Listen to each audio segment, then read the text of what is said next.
ಹರಿ ಓಂ. 75ನೇ ಶ್ಲೋಕ ಭಾಗವತ ಸಾರೋದ್ಧಾರ. ಮನ್ಯೇ ಮಮಾನುಗ್ರಹ ಈಶತೆ ಕೃತೋ ರಾಜ್ಯಾನುಬಂಧಾಪಗಮೋ ಯದೃಚ್ಛಯ ಯಪ್ರಾರ್ಥ್ಯತೆ ಸಾಧುವಿರೇಕಚರ್ಯಯ ವನಂ ವಿವಿಕ್ಷುದ್ಭಿಃ ಅಖಂಡ ಭೂಮಿಪೈಃ ವವನಂ ವಿವಿಕ್ಷುದ್ಭಿರಖಂಡ ಭೂಮಿಪೈಃ. ಮನ್ಯೇ ಮಮ ಅನುಗ್ರಹಃ ಈಶಾ ತೇ ಕೃತಃ ರಾಜ್ಯಾನುಬಂಧಾಪಗಮಃ ಯದೃಚ್ಛಯ ಯಃ ಪ್ರಾರ್ಥ್ಯತೆ ಸಾಧುಭಿಃ ಏಕಚರ್ಯಯ ವನಂ ವಿವಿಕ್ಷುದ್ಭಿಃ ಅಖಂಡ ಭೂಮಿಭಿಃ. ಅಂದ್ರೆ ಕೃಷ್ಣ ಪರಮಾತ್ಮ ಈಗಲ್ಲಿ ಏನಾಗಿದೆ, ಆ ಕಾಲಯವನ ಕೃಷ್ಣನಿಗೆ ಹೆದರಿ ಓಡಿ ಬಂದಿದ್ದಾನೆ. ಓಡಿ ಬಂದು ಕೃಷ್ಣ ಯಾವುದೋ ಒಂದು ಗುಹೆ ಸೇರ್ಕೊಳ್ತಾನೆ. ಗುಹೆ ಸೇರ್ಕೊಂಡಾಗ ಕಾಲಯವನ ಅಂದ್ರೆ ಕೃಷ್ಣ ಕಾಲಯವನಿಗೆ ಹೆದರಿ ಓಡಿ ಬಂದಿದ್ದಾನೆ. ಅಂದ್ರೆ ಕಾಲಯವನ ಕೃಷ್ಣನನ್ನು ಓಡಿಸ್ಕೊಂಡು ಬಂದಿದ್ದಾನೆ. ಅವನಿಗೆ ಹೆದರದಂತೆ ನಾಟಕವನ್ನ ಮಾಡಿಕೊಂಡು ಕೃಷ್ಣ ಪರಮಾತ್ಮ ಬಂದಿರುವಂತದ್ದು. ಒಂದು ಕೃಷ್ಣ ಏನ್ ಮಾಡ್ತಾನೆ, ಗುಹೆ ಒಳಗಡೆ ಸೇರ್ಕೊಳ್ತಾನೆ. ಗುಹೆ ಹೊರಗಡೆ ಸೇರ್ಕೊಂಡು ಕಣ್ಮರೆ ಆಗ್ಬಿಡುತ್ತಾನೆ. ಅಷ್ಟೊತ್ತಿಗೆ ಅಲ್ಲೊಬ್ಬ ವ್ಯಕ್ತಿ ಮಲಗಿರ್ತಾನೆ. ಆ ಮಲಗಿದ್ದ ವ್ಯಕ್ತಿಯನ್ನೇ ಈ ಕಾಲಯವನ ಏನ್ ಮಾಡ್ತಾನೆ, ಇವನೇ ಕೃಷ್ಣ ಅನ್ಕೊಂಡು ಮಲಗಿದ್ದು ಮುಚುಕುಂದನನ್ನೇ ಮುಕುಂದ ಅಂತ ಅಂದುಕೊಂಡು ಅನ್ಯಥಾ ಜ್ಞಾನ, ಯಾರನ್ನೋ ದೇವರು ಅಂತ ಅನ್ಕೊಂಡ್ಬಿಡೋದು, ಇದು ಅನ್ಯಥಾ ಜ್ಞಾನ. ಮಲಗಿದ್ದು ಮುಚುಕುಂದನನ್ನೇನು ಅನ್ಕೊಂಡ ಮುಕುಂದ ಅನ್ಕೊಂಡ್ಬಿಡ್ತಾನೆ ಆ ಕಾಲಯವನ. ಅಲ್ಲಿಗೆ ಏನಾಯ್ತು, ದೇವತೆಗಳ ವರದಂತೆ ಮುಚುಕುಂದ ಕಣ್ಬಿಡ್ತಾ ಇದ್ದ ಹಾಗೆ ಕಾಲಯವನ ಕಾಣ್ತಾನೆ. ಕಾಲಯವನ ಸುಟ್ಟು ಭಸ್ಮನಾಗ್ತಾನೆ. ಅಂತ ಮುಚುಕುಂದನ ಒಂದು ನಿಮಿತ್ತದಿಂದಾಗಿ ಕಾಲಯವನನ ಧ್ವಂಸವಾಗುತ್ತೆ. ಅವನು ಸುಟ್ಟು ಬೂದಿ ಆಗ್ತಾನೆ. ಆಗ ತಕ್ಷಣ ಮುಚುಕುಂದನ ಕಣ್ಣಿಗೆ ಕೃಷ್ಣನ ದರ್ಶನವಾಗುತ್ತೆ. ಬಂದು ನಿಂತಿರ್ತಕ್ಕಂಥ ಕೃಷ್ಣನನ್ನ ಅನೇಕ ರೀತಿಯಲ್ಲಿ ಸ್ತೋತ್ರ ಮಾಡ್ತಾನೆ. ಸ್ತೋತ್ರ ಮಾಡಿದ ನಂತರದಲ್ಲಿ ಈ ಹಿಂದೆ ಬಂದಿರತಕ್ಕಂಥ ವಿರಕ್ತಿಯ ಮಾತುಗಳನ್ನೆಲ್ಲವನ್ನು ಕೂಡ ಆಡ್ತಾನೆ. ಕೊನೆಗೆ ಕೃಷ್ಣ ನಿನಗೇನು ವರ ಬೇಕು ಅಂತ ಕೇಳಿದಾಗ ನನಗೆ ಯಾವುದೇ ರೀತಿಯಾಗಿರ್ತಕ್ಕಂಥ ವರ ಬೇಡ ಅನ್ನೋ ಮಾತುಗಳನ್ನು ಇಲ್ಲಿ ಹೇಳುವಂಥದ್ದು. ಯಾಕಂದ್ರೆ ಈ ಹಿಂದೆ ತ್ರೇತಾಯುಗದ ಕೊನೆಯಲ್ಲಿ ದೇವತೆಗಳಿಗೂ ದಾನವರಿಗೂ ನಡೆದಂತ ಯುದ್ಧದಲ್ಲಿ ಆ ದೇವತೆಗಳ ಸೇನೆಯ ಪರವಾಗಿ ನಿಂತು ದಾನವ ಸಂಹಾರಕ್ಕೆ ಬೇಕಾದ ಸಹಕಾರವನ್ನ ಈ ಮುಚುಕುಂದ ರಾಜ, ಇಕ್ಷ್ವಾಕು ವಂಶದ ರಾಜ, ರಾಮನ ವಂಶದಲ್ಲಿ ಹುಟ್ಟಿರ್ತಕ್ಕಂಥ ಒಬ್ಬ ರಾಜ ಇವನು ಮುಚುಕುಂದ, ಅವನು ಮಾಡಿರ್ತಾನೆ. ಮಾಂಧಾತೃವಿನ ಮಗ ಮುಚುಕುಂದ. ಅವನು ದೇವತೆಗಳಿಗೆ ಸಹಾಯ ಮಾಡಿದ್ದರಿಂದಾಗಿ ದೇವತೆಗಳು ನಿನಗೇನ್ ಬೇಕಾದ್ರೂ ವರ ಕೇಳು, ಮೋಕ್ಷ ಒಂದು ಬಿಟ್ಟು ಮತ್ತೇನ್ ಬೇಕಾದ್ರೂ ಕೇಳು ಅಂತ ಹೇಳಿರ್ತಾರೆ. ಯಾಕಂದ್ರೆ ಮೋಕ್ಷ ಕೊಡೋದು ಭಗವಂತ ಮಾತ್ರ. ವಿಷ್ಣು ಹಿದಾತ ಮೋಕ್ಷಸ್ಯ ವಾಯುಶ್ಚ ತದನುಜ್ಞಯ ಅಂತ. ಲಕ್ಷ್ಮೀನಾರಾಯಣ ದೇವರು ಮುಕ್ತಿಯನ್ನು ಕೊಡಬೇಕು. ವಾಯುದೇವರು ದೇವರ ಆಜ್ಞೆಯಂತೆ ಭಗವಂತನ ಆಜ್ಞೆಯಿಂದ ಮೋಕ್ಷ ಕೊಡಬಹುದು ಹೊರತು ಮತ್ತಾರಿಗೂ ಮೋಕ್ಷವನ್ನ ಕೊಡುವ ಅರ್ಹತೆ ಇಲ್ಲ. ಯಾಕಂದ್ರೆ ಮೋಕ್ಷ ಭಗವಂತನಿಗೆ ಸಂಬಂಧಪಟ್ಟ ಸ್ಥಾನ. ಆ ಆಧಿಪತ್ಯ ಭಗವಂತನಲ್ಲಿ ಮಾತ್ರ ಇರುವಂತದ್ದು, ಬೇರೆ ಯಾರಲ್ಲೂ ಅದರ ಓನರ್ಶಿಪ್ ಇಲ್ಲ. ಹಾಗಾಗಿ ಬೇರೆ ಯಾರು ಕೂಡ ಅದನ್ನ ಕೊಡ್ಲಿಕ್ಕೆ ಆಗೋದಿಲ್ಲ. ಹಾಗಾಗಿ ದೇವತೆಗಳು ಹೇಳ್ತಾರೆ ಮೋಕ್ಷ ಒಂದು ಬಿಟ್ಟು ಮತ್ತೇನು ಬೇಕಾದ್ರೂ ಕೇಳು ಅಂತ. ಆಗ ಮುಚುಕುಂದ ರಾಜ ಏನ್ ಮಾಡ್ತಾನೆ, ಅವನು ದೇವಲೋಕದಲ್ಲಿ ಹೋಗಿ ಯುದ್ಧ ಮಾಡಿದ್ದು. ದೇವಲೋಕದ ದೇವತೆಗಳ ಆ ಒಂದು ಲೋಕಕ್ಕೆ ಸಂಬಂಧಪಟ್ಟ ಕಾಲಮಾನಕ್ಕೂ ನಮ್ಮ ಭೂಲೋಕದ ಕಾಲಮಾನಕ್ಕೂ ಅಜಗಜಾಂತರ ವ್ಯತ್ಯಾಸವಿದೆ. ಅವನು ಆ ಯುದ್ಧ ಮುಗಿದು ತಿರುಗಿ ಬರುವ ಹೊತ್ತಿಗೆ ಆ ಲೋಕದಲ್ಲಿ ಇದ್ದಂತ ತನ್ನ ಹೆಂಡತಿ, ಮಕ್ಕಳು, ಪರಿವಾರ ಎಲ್ಲ ಅವರು ಹೇಳ್ಬೋದಿತ್ತು. ಮುಚುಕುಂದ ರಾಜ, ನನಗೆ ಈಗಾಗಲೇ ಸತ್ತು ಹೋಗಿರತಕ್ಕಂತಹ ನನ್ನ ಹೆಂಡತಿ, ಮಕ್ಕಳು, ಪರಿವಾರ, ನನ್ನಿಂದ ಕೈ ಬಿಟ್ಟು ಹೋಗಿರತಕ್ಕಂಥ ರಾಜ್ಯ ಎಲ್ಲ ನನಗೆ ಸಿಗಬೇಕು ಅಂತ ಕೇಳಬಹುದಿತ್ತು. ಆದ್ರೆ ಅದನ್ನು ಕೇಳಲಿಲ್ಲ. ನನಗೆ ಯೋಗ ನಿದ್ರೆ ಬೇಕು ಅಂತ ಕೇಳ್ತಾನವನು.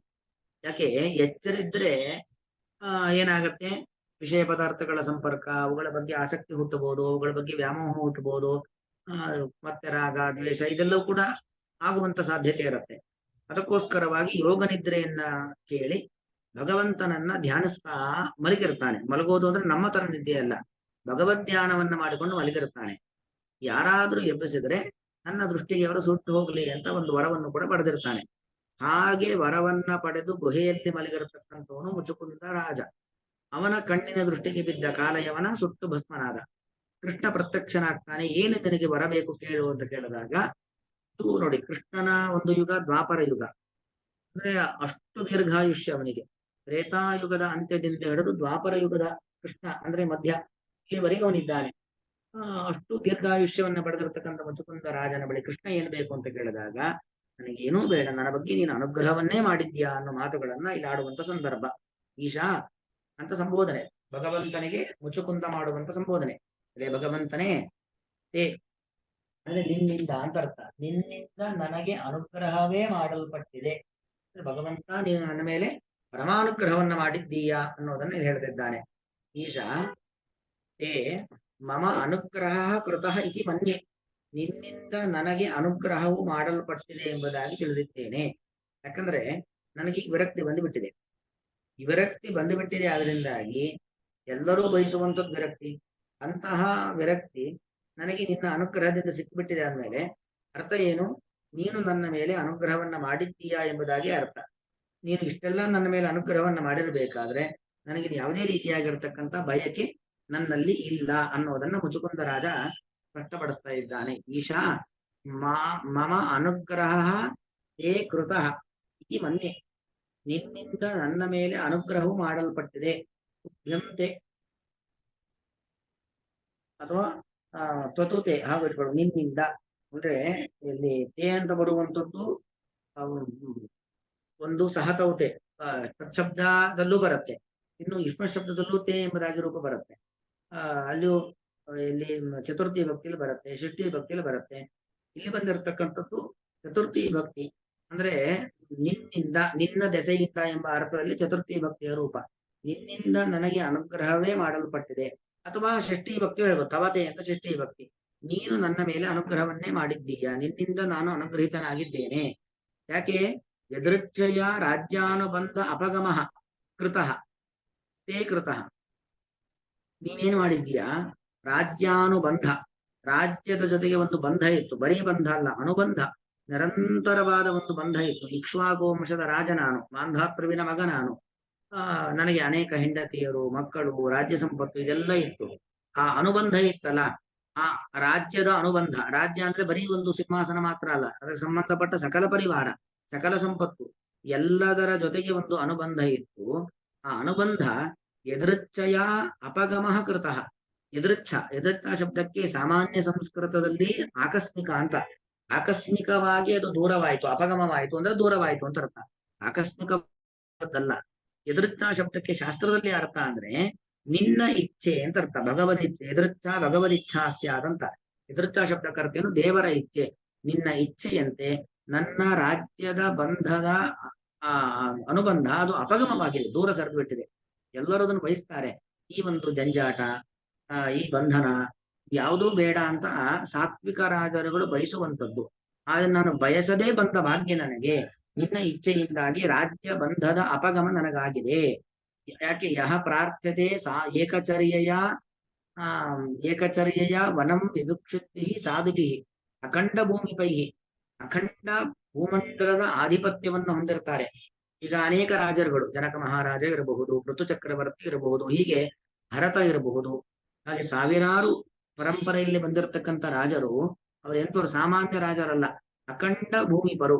ಅಂದ್ರೆ ಒಂದು ತುಂಡು ಇಷ್ಟು ಭಾಗ ಮಾತ್ರ ನನ್ನದು ಅಂತಿಲ್ಲ, ಇಡೀ ಭೂಮಂಡಲವೇ ನನ್ನದು ಅಂತ ಭೂಮಂಡಲದ ಆಧಿಪತ್ಯವನ್ನು ಹೊಂದಿರತಕ್ಕಂಥ ರಾಜರುಗಳು ಅವರು ಒಂದಷ್ಟು ಸೀಮಿತವಾದ ಕಾಲದವರೆಗೆ ರಾಜ್ಯಭಾರವನ್ನ ಮಾಡಿ ಆಮೇಲೆ ಅವರೇನ್ ಮಾಡ್ತಾರೆ, ಉತ್ತರಾಧಿಕಾರಿಯನ್ನ, ಸಮರ್ಥವಾದ ಉತ್ತರಾಧಿಕಾರಿಯನ್ನ ನೇಮಿಸಿ ಎಲ್ಲವನ್ನು ಬಿಟ್ಟು, ಏನೋ ಹೊತ್ಕೊಂಡು ಹೋಗೋದಿಲ್ಲ ಕಾಡಿಗೆ ಹೋಗುವಾಗ, ಎಲ್ಲ ರೀತಿಯಾಗಿರ್ತಕ್ಕಂತಹ ನಮ್ಮ ರಾಜ್ಯದ ಸಂಪತ್ತನ್ನ ಬಿಟ್ಟು ಕಾಡಿಗೆ ಹೋಗ್ತಾರೆ. ವನಂ ವಿವಿಕ್ಷುದ್ಭಿ, ಕಾಡಿಗೆ ಹೋಗಲು ಇಚ್ಛೆ ಉಳ್ಳವರಾಗಿ, ಕಾಡಿಗೆ ಹೋಗಲು ಇಚ್ಛೆ ಉಳ್ಳವರಾಗಿ, ಸಾಧುಭಿ ಏಕಚರ್ಯೆಯ ಪ್ರಾರ್ಥ್ಯತೆ, ಸಜ್ಜನರಾಗಿದ್ದುಕೊಂಡು ಏಕಚರ್ಯ ಅಂದ್ರೆ ತಾವೊಬ್ಬರೇ ಇರಬೇಕು ಕಾಡಿನಲ್ಲಿ, ಏನು ವಾನಪ್ರಸ್ಥಾಶ್ರಮ ಅಂತ ಹೇಳ್ತೀವಿ ಹಾಗೆ, ಯಾವುದೇ ರೀತಿಯಾದ ಜಂಜಾಟಗಳು ಬಂಧನಗಳು ಏನೂ ಇಲ್ಲದೇನೆ ಏಕಚರ್ಯ, ಒಬ್ಬನೇ ಕಾಡಿನಲ್ಲಿ ಇರಬೇಕು ಎಂಬತಕ್ಕಂಥ ಭಾವನೆಯಿಂದಾಗಿ ಯಹ ಪ್ರಾರ್ಥ್ಯತೆ, ಯಾವ ಏಕಾಂತವಾಸ ಬಯಸಲ್ಪಡುತ್ತದೋ, ಬರೀ ಏಕಾಂತವಾಸ ಅಲ್ಲ, ಏಕಾಂತವಾಸದ ಫಲ ಏನು? ವಿರಕ್ತಿ. ಅಂತಹ ವಿರಕ್ತಿ, ಆ ವಿರಕ್ತಿಯನ್ನ ಯಾವ ಒಂದು ವಿರಕ್ತಿಯು ಬಯಸಲ್ಪಡುತ್ತದೋ ಆ ವಿರಕ್ತಿ ಯದೃಚ್ಛಯ ನನಗೆ ನಿನ್ನ ಇಚ್ಛೆಯಿಂದ ನನಗೇನ ಕೃತಃ, ನಿನ್ನಿಂದ ನನಗೆ ಬರಲ್ಪಟ್ಟಿದೆ. ಅಂದ್ರೆ ಏನೊಂದು ವಿರಕ್ತಿಯನ್ನ ಬಯಸ್ತಾರೆ ಆ ವಿರಕ್ತಿ ನನಗೆ ಸಹಜವಾಗಿ ಸರಳವಾಗಿ ಬಂದುಬಿಟ್ಟಿದೆ, ನಿನ್ನ ಅನುಗ್ರಹದಿಂದ ಬಂದುಬಿಟ್ಟಿದೆ, ಇನ್ನೇನು ಪ್ರಾರ್ಥನೆ ಮಾಡಿ. ಅಖಂಡ ಭೂಮಂಡಲದ ಅಧಿಪತಿಗಳಾಗಿರ್ತಕ್ಕಂಥ ರಾಜರುಗಳು ಕೂಡ ಇದನ್ನ ಬಯಸ್ತಾರೆ.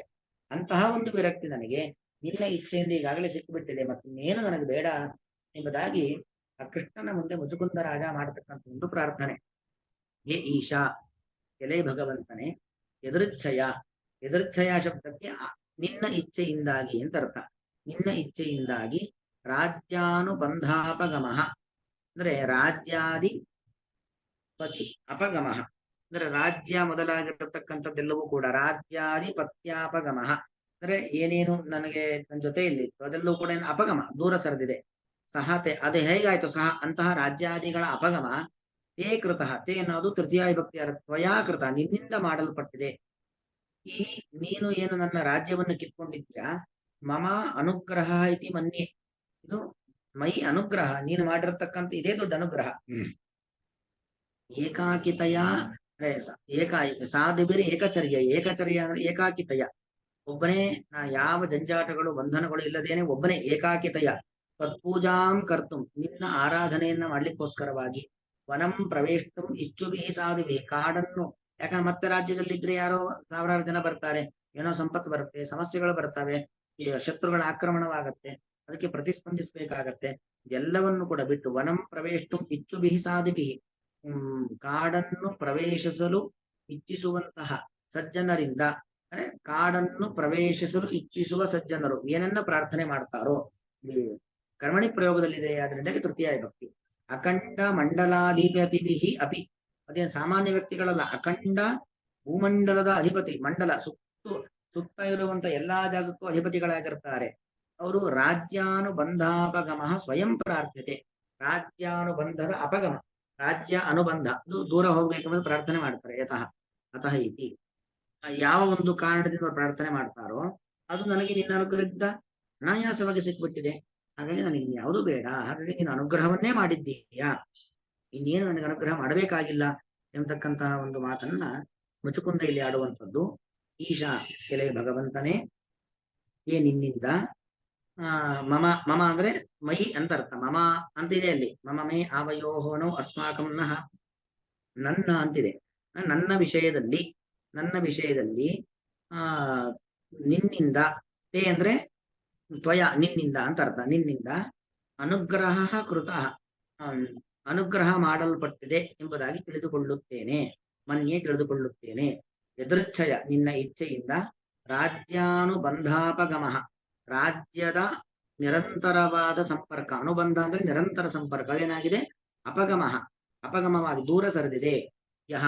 ಯಾವುದು ಅಂದ್ರೆ ಏನು, ಯಾವ ವಿರಕ್ತಿಯು, ಯಾವ ಬಂಧನಗಳ ಬಿಡುಗಡೆಯು,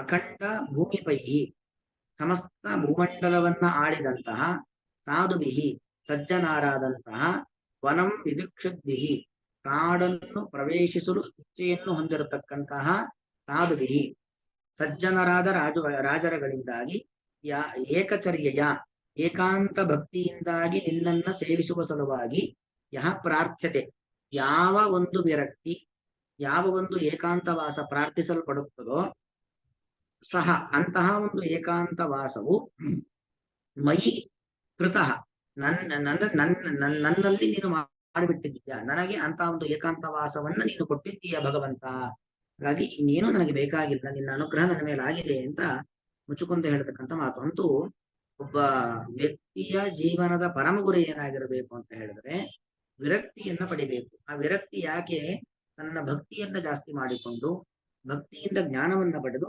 ಜ್ಞಾನದಿಂದ ಮುಕ್ತಿಗೋಸ್ಕರ ಭಗವಂತನ ಅನುಗ್ರಹವನ್ನ ಪಡೆದಕ್ಕೋಸ್ಕರವಾಗಿ ವಿರಕ್ತಿಯನ್ನ ಪ್ರಾರ್ಥನೆ ಮಾಡಬೇಕು ಹೊರತು ಪ್ರಾಕೃತ ಪದಾರ್ಥಗಳ ಬಗ್ಗೆ ರತಿಯನ್ನ ಹೊಂದಬಾರದು ಅನ್ನೋದು ಒಟ್ಟ ಅಭಿಪ್ರಾಯ. ಮನ್ನೇ ಮಮಾನುಗ್ರಹ ಈಶತೆ ಕೃತೋ ರಾಜ್ಯಾನುಬಂಧಾಪಗಮೋ ಯದೃಚ್ಛಯ ಯಪ್ರಾರ್ಥ್ಯತೆ ಸಾಧುಭಿರೇಕಚರ್ಯಯ ವನಂ ವಿವಿಕ್ಷುದ್ಭಿಃ ಅಖಂಡ ಭೂಮಿಪೈಃ. ಶ್ರೀ ಕೃಷ್ಣಾರ್ಪಣ.